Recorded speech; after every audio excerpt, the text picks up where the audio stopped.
សួស្តីបងបងថ្ងៃនេះមកចង់មកប្រាប់បងបងពី Microsoft Surface Pro 12ដែលជាប្រភេទ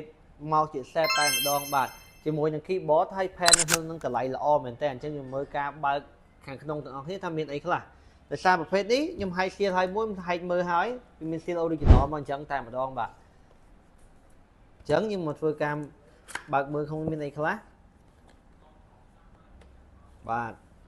មក set តែម្ដងមកនេះជាមួយនឹង pencil ហើយជាមួយនឹង keyboard original មួយ set តែម្ដងមក packaging តែមួយតែម្ដងបាទជាមួយប្រភេទនេះដោយបំពាក់ដោយ spec Snapdragon X Plus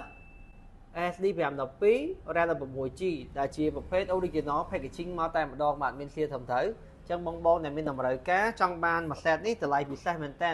តម្លៃត្រឹមតែ$1334តែដល់នឹងមានការធានារយៈពេល1ឆ្នាំពេញអញ្ចឹងបងបងមានតម្រូវការតាក់ទង page បានអរគុណ